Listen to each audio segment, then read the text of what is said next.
الشيطان الرجيم. لائیو جا رہا ہے، ادھر بیٹھ جاؤ سامنے موڑ۔ يا أيها الذين آمنوا إن تطيعوا الذين كفروا يردوكم على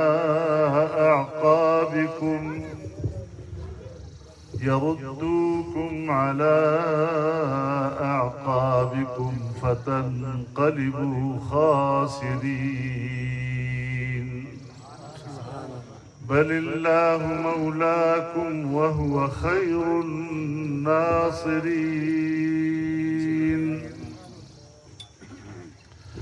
سنلقي في قلوب الذين كفروا الرعب بما أشركوا بالله. صدق الله العظيم.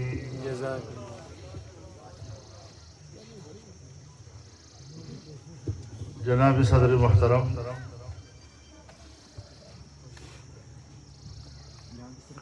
ہمارے نہایت قابل احترام حضرت مولانا سعید یوسف خان صاحب، جناب پیر مظہر شاہ صاحب،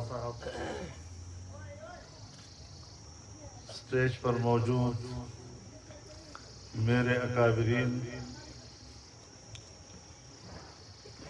اس اجتماع میں شریک کشمیر کے غازیوں، مجاہدوں اور آزادی کے لیے اپنی جان سے کھیلنے والے سرفروشوں،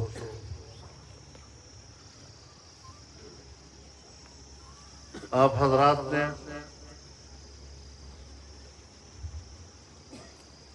اپنی سرزمین پر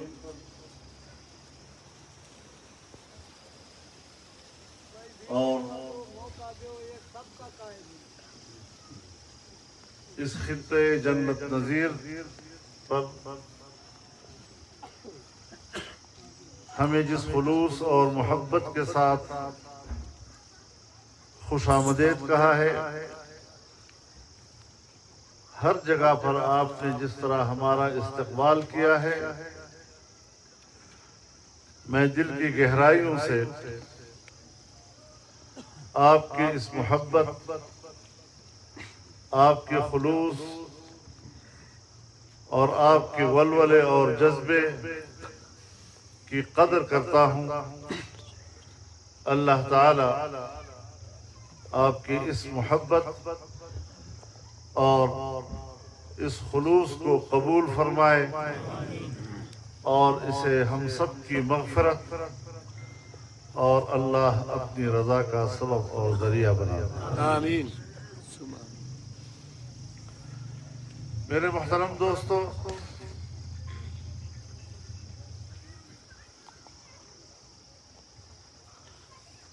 آزادی ایک بہت بڑی نعمت ہے، اور اسی لیے دین اسلام نے آزادی کو انسان کا پیدائشی حق قرار دیا ہے۔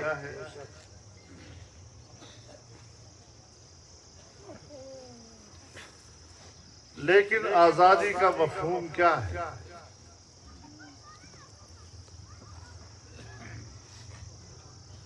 ہر قوم، چاہے وہ مسلمان ہو یا غیر مسلم،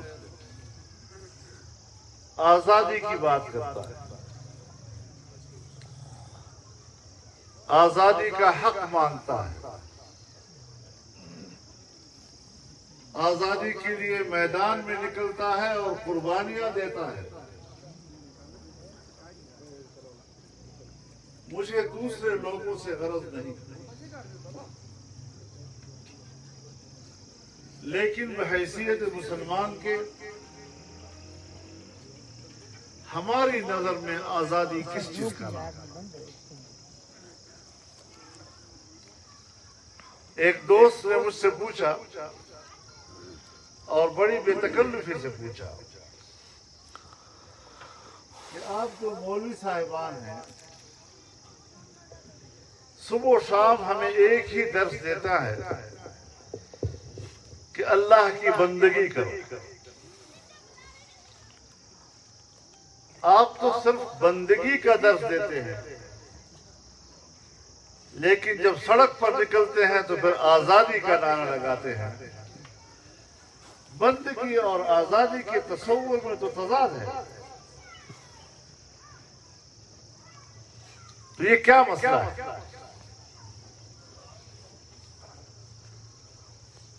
تو میں نے اس کو کہا کہ آزادی کے مفہوم کو سمجھنے کے لیے ذرا آپ اپنے خاندانی ماحول میں آ جائیے۔ ہمارے گھر کے اندر اور ہمارے خاندان میں ہمارا باپ ایک ہوتا ہے،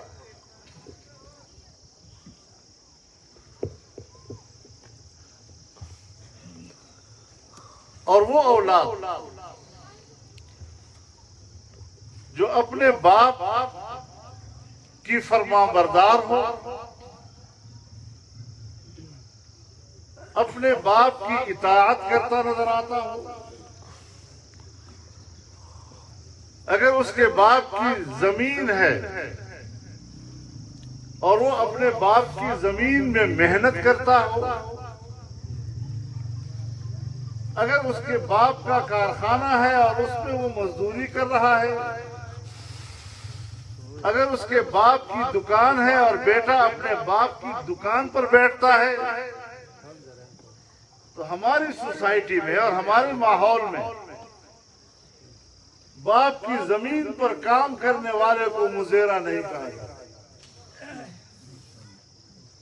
باپ کے کارخانے میں محنت کرنے والے کو مزدور نہیں کہا جاتا، باپ کے حویلی میں اور اس کے حجرے میں بیٹھنے والے کو گھر کا چوکیدار نہیں کہا جاتا، باپ کی جیب سے خرچ کرنے والے کو باپ کا نوکر نہیں کہا جاتا، اس کا ملازم نہیں کہا جاتا، اسے خاندانی کہا جاتا ہے، اسے محترم سمجھا جاتا ہے معاشرے میں،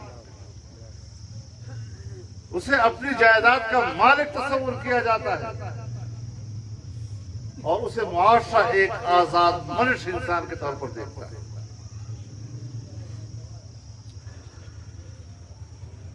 جس طرح گھر میں باپ ایک ہے، اس طرح کائنات کا خالق ایک ہے۔ اب جو قوم اللہ پر ایمان لائے، اللہ کے دین پر ایمان لائے،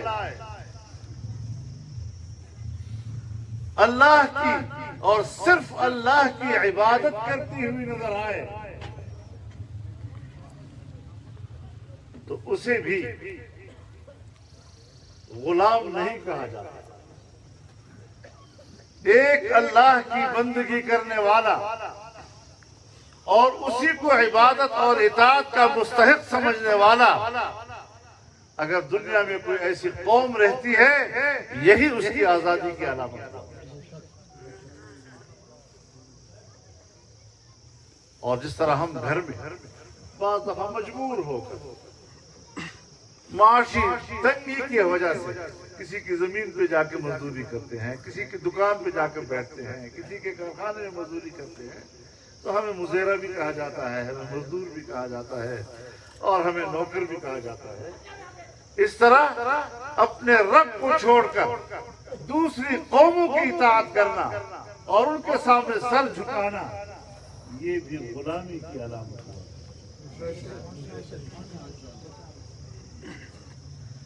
تو ہم تو اس معنی سے آزادی کو لیتے ہیں کہ اللہ کی دین کی پیروی۔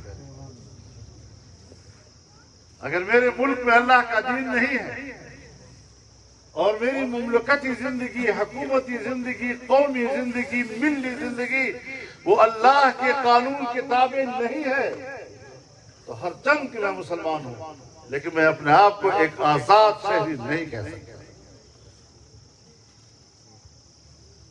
بنیادی بات اسی کو سمجھ۔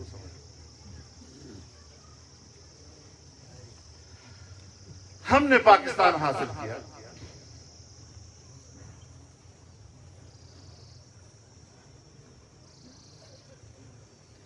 اور ہم سمجھتے ہیں کہ ہم آزاد ہیں۔ ہم نے انگریز سے آزادی حاصل کی، ہم نے ہندو سے آزادی حاصل کی۔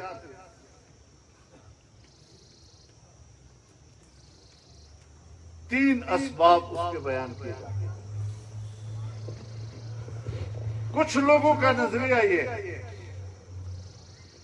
کہ ہم نے اپنا وطن حاصل کیا اسلام کے لیے،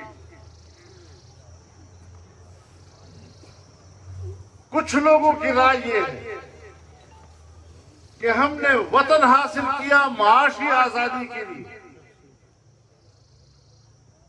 اور کچھ لوگوں کی رائے یہ ہے کہ ہم نے وطن حاصل کیا جمہوریت کے لیے۔ ہم نے اپنے فیصلے خود کرنے، ہم نے کسی کی بالادستی کو نہیں مانا۔ آج ہمارے 72 سال بیت گئے، تو کیا وجہ ہے کہ اسلام کی بات کرنے والے اور اسلام کو آزادی کا مقصد سمجھنے والے وہ بھی کہتے ہیں کہ اب تک اسلام کیوں نہیں آیا، اور آزادی کے باوجود ہمارے پاس اسلام کیوں نہیں؟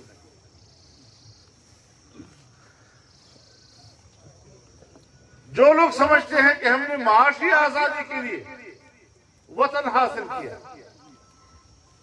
وہ بھی آج کہتے ہیں کہ تو پاکستان میں معاشی آزادی تو نہیں، معاشی خوشحالی بھی نہیں ہے۔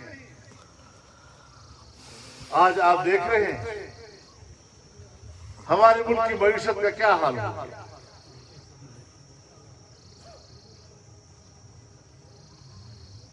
ہمارے ملک کی مجموعی پیداوار کی سالانہ ترقی صفر سے نیچے آ گئی، صفر سے نیچے۔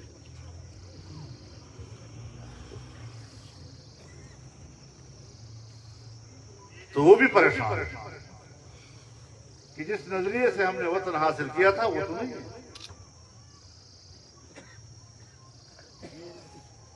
اور وہ ہندوستان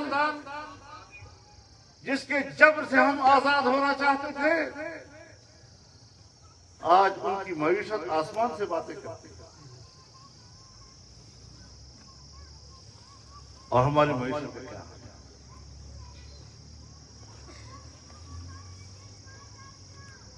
جن لوگوں کا نظریہ یہ ہے کہ ہم نے جمہوریت کے لیے ملک حاصل کیا، 70 سال ہمارے گزرے ہیں، تو اکثر سال ہمارے، اکثر مدت، اکثر عمر ہماری مارشل لاؤ میں گزری ہے۔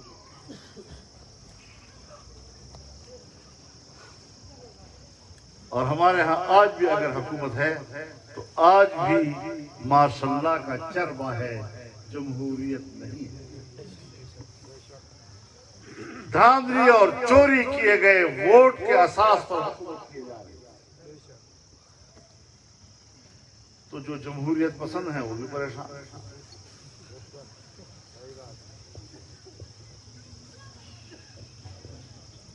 اب ان سوالوں کا ہم نے حل کیسے تلاش کرنا ہے؟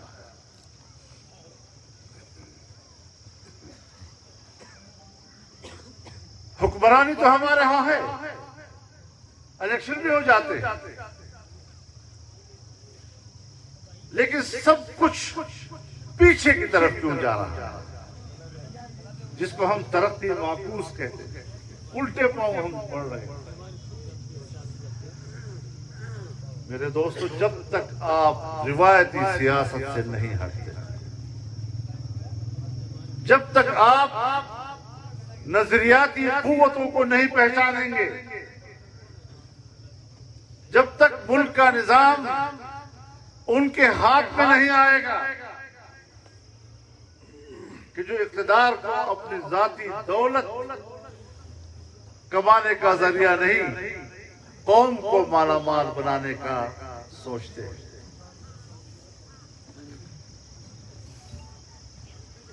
اس وقت تک خوشحالی نہیں آ سکتی۔ پھر آپ آزادی کی جنگ بھی نہیں رکھ سکتے،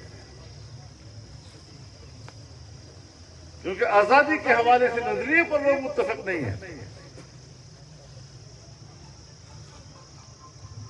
جمعیت علماء اسلام کی واضح ہے کہ اسلام صرف عبادات کا نام نہیں، عبادت تو ہر ایک آدمی کرتا ہے، اخلاقیات ہر شخص کا اپنا، لیکن خوشحال معیشت اور امن و امان یہ دونوں مملکت کی ضرورت ہے اور دونوں قومی زندگی کی ضرورت ہے۔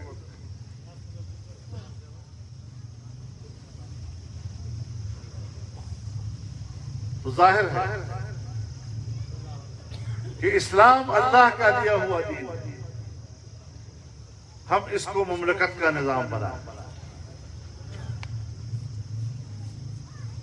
معاشی نظام اللہ کا دیا ہوا نظام ہے۔ ہم لوگ سمجھتے ہیں کہ ہم انسانوں کو رزق دیتے ہیں، ہم انسانوں کو رزق نہیں دیتے۔ اللہ تعالیٰ فرماتے ہیں اَهُمْ يَقْسِمُونَ رَحْمَتَ رَبِّكَ نَحْنُ قَسَمْنَا بَيْنَهُمْ مَعِيشَتَهُمْ فِي الْحَيَاةِ الدُّنْيَا وَرَفَعْنَا بَعْضَهُمْ فَوْقَ بَعْضٍ دَرَجَاتٍ لِيَتَّخِذَ بَعْضُهُم بَعْضًا سُخْرِيًّا۔ یہ لوگ سمجھتے ہیں کہ ہم اللہ کی رحمت کو تقسیم کرتے ہیں۔ اللہ کی رحمت تو بہت بڑی چیز ہے۔ یہ جو عام مادی زندگی میں معیشت کی تقسیم ہے، روزگار کی تقسیم ہے، اللہ فرماتے ہیں یہ بھی ہمارا ہے۔ ہم نے آپ کو وسائل مہیا کیے، ہم نے آسمان سے تم پر پانی برسایا، ہم نے تمہاری مٹی کو اور تمہاری زمین کو اس قابل بنایا کہ وہ اناج اگائے، پھل اگائے۔ تمہارا کام ہے منصفانہ تقسیم۔ اب اس منصفانہ تقسیم میں کچھ لوگ دولت کے مالک ہوتے ہیں، محنت کے محتاج ہوتے ہیں، اور کچھ لوگ محنت کے مالک ہوتے ہیں، دولت کے محتاج ہوتے ہیں۔ ایک کے پاس دولت ہے، محنت کی طاقت ہے، ایک کے پاس محنت کی طاقت ہے، اس کے پاس پیسہ نہیں۔ آئیے ان دونوں کے درمیان ایک دوسرے کو مسخر کر دے لِيَتَّخِذَ بَعْضُهُم بَعْضًا سُخْرِيًّا۔ تجارت کریں، کاروبار کریں، منافع کی تقسیم کریں، آپس میں ایک دوسرے کے ساتھ انصاف کریں، ایک دوسرے کا حق ادا کریں۔ اسی لیے تو ہم یورپ سے کہتے ہیں نا کہ تمہارے پاس ٹیکنالوجی ہے، ہمارے پاس ٹیکنالوجی ہے، تمہارے پر وسائل کی کمی ہے، ہمارے پاس وسائل کی فراوانی ہے۔ ہمارے ان پہاڑوں میں اس خطے میں سب کچھ ہے، معدنیات بھی ہے، جنگلات بھی ہے، پانی بھی ہے، زراعت بھی ہے، لیکن ٹیکنالوجی نہیں۔ اور تم ہمیں ٹیکنالوجی دو، ہم تمہیں وسائل دیں، اور پھر منافع کو تقسیم کریں، آپ بھی فائدہ اٹھائیں، ہم بھی فائدہ اٹھائیں گے۔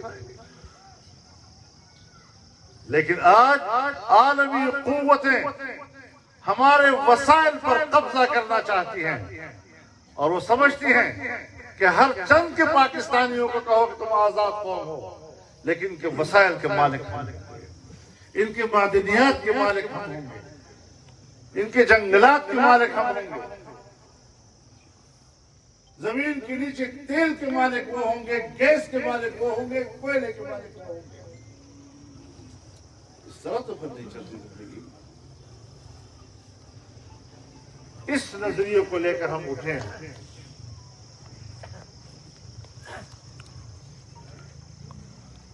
اور الحمدللہ آج عام آدمی نے اس منشور پر اعتماد کیا ہے، اس نظریے پر اعتماد کیا ہے۔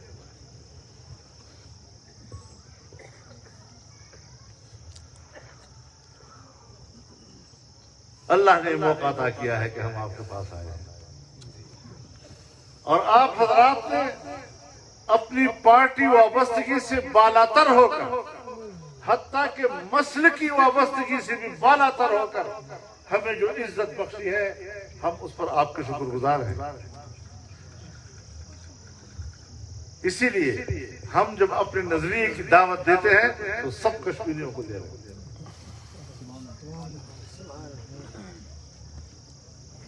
آپ نے ہمیں عزت دی، ہم نے آپ کو وہ راستہ دکھایا کہ جس راستے سے ہماری مستقبل کی ترقی، مستقبل کی آزادی، مستقبل کی خوشحالی اور مستقبل کا عزت و وقار ہوگا۔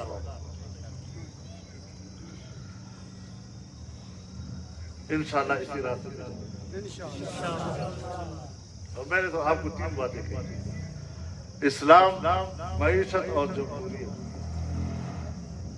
آج کی اس نئے دور میں، تبدیلیوں کے دور میں،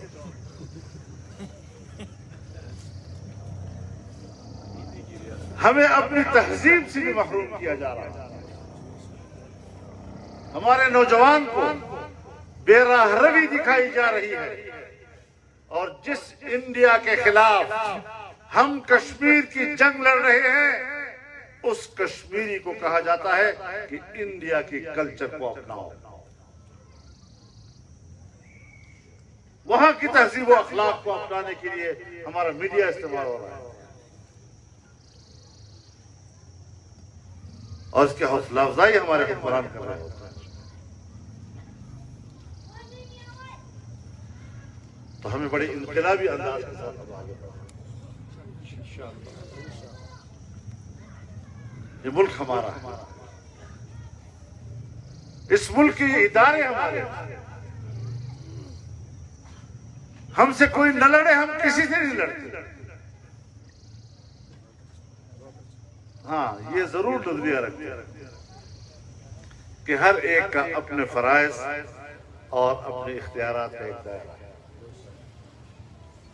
اگر آپ اپنے گھر میں اور اپنے زمین میں محنت کرتے ہیں، کام کرتے ہیں، کمرہ نیا بناتے ہیں، کمرہ گراتے ہیں، تو آپ کا اختیار ہے، آپ کو کوئی کچھ نہیں کہتا۔ لیکن آپ نے اگر پڑوسی کی زمین میں مداخلت کی، پڑوسی کی گھر کا کمرہ گرا دیا، اور اسے آپ 1000 کہیں کہ میں آپ کے گھر کا کمرہ نیا بنا کے دے رہا ہوں آپ کو، ہر چند کے آپ اس کو کہیں کہ میں آپ کو اس سے اچھا کمرہ بنا کر دے رہا ہوں، وہ آپ سے کہتے ہیں آپ ہوتے کون ہے میرے گھر میں؟ اپنے حویلی کے اندر تمہارے اختیار کو تسلیم نہیں کرے گا۔ اپنی زمین میں آپ 1000 کہیں کہ بابا اپنے زمین میں ہل چلا رہا ہوں، اس میں دانہ ڈال رہا ہوں، آپ کی زمین میں بھی میں ہل چلا رہا ہوں، آپ کی زمین میں دانہ ڈال رہا ہوں، آپ کیوں خفا ہو رہے ہیں؟ وہ آپ سے کہا ہوتے کون ہے میری زمین میں؟ مسلم والے۔ اسی طریقے سے ہم ملک میں تمام اداروں سے کہنا چاہتے ہیں، چاہے وہ اسٹیبلشمنٹ ہے، چاہے وہ بیوروکریسی ہے، چاہے وہ پارلیمنٹ ہے، چاہے وہ عدالت ہے، جو ادارہ ہے اپنے اپنے دائرے کے اندر فرائض سر انجام دے۔ ہمارے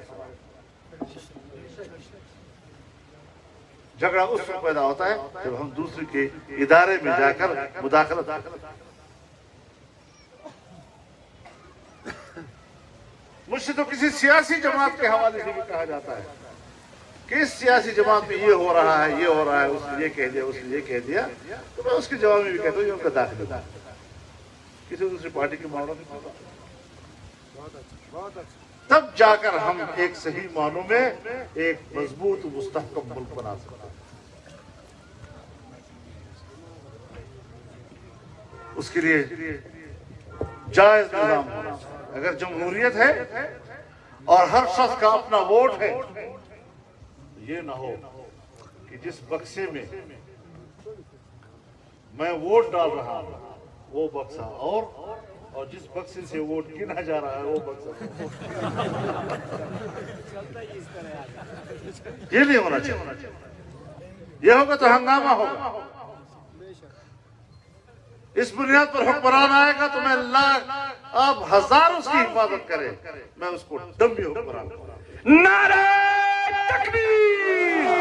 قائد جمعیت تیری عظمت کو، قائد جمعیت تیری بصیرت کو، قائد جمعیت تیری سیاست کو۔ اصول پر کوئی سودا نہیں ہو سکتا۔ ہاں، ہم تدریجی اصلاحات کے نظریے پہ کام کر رہے ہیں۔ ہم بندوق کی سیاست پہ بات نہیں کر رہے ہیں،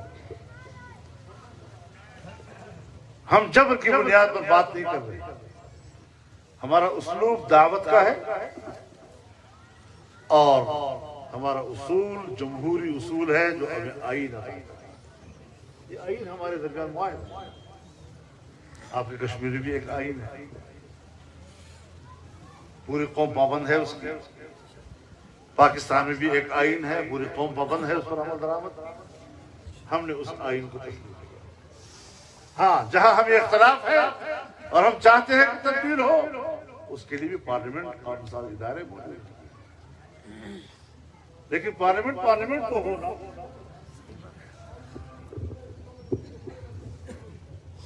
اب اگر دھاندلیوں سے آئے ہوئے ممبران سے بھر دیا جائے، ہم تو اس کی قانون سازی کو بھی تسلیم نہیں کرتے۔ تم ہوتے کون ہو قانون سازی کرتے؟ تم ہوتے کون ہو آئین میں ترمیم کرتے ہو؟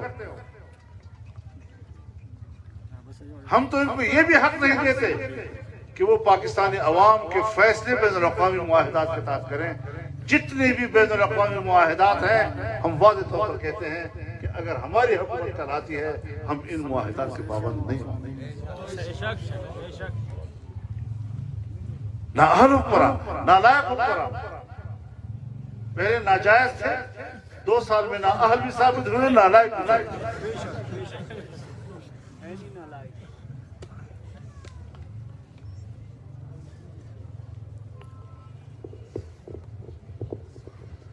تو ناجائز تو اولاد ہو، لوگ اس اولاد کو بھی تسلیم نہیں کرتے۔ تو ناجائز حکومت ہو کیسے تسلیم کرتے؟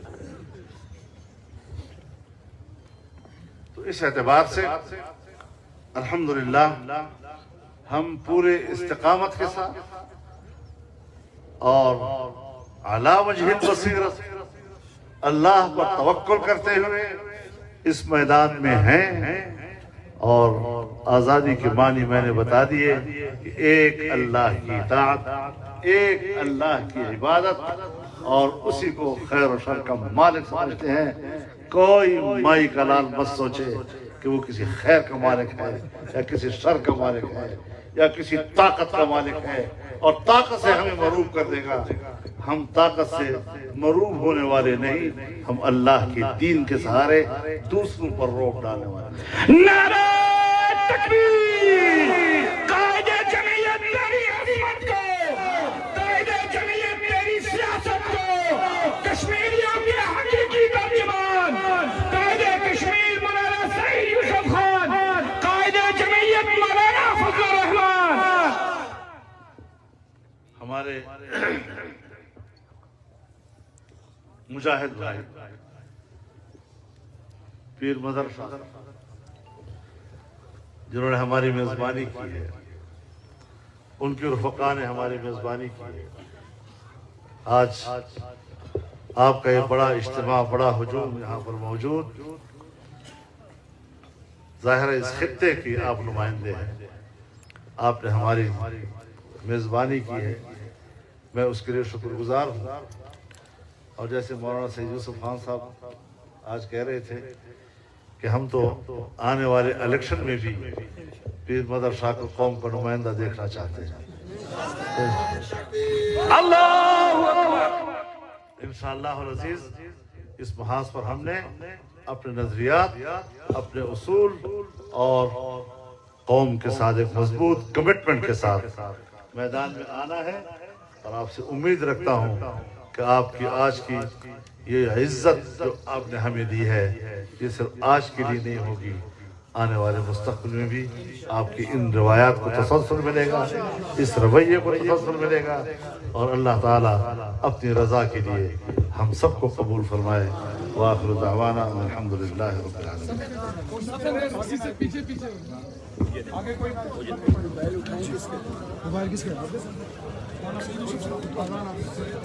سب کی خواہش ہے.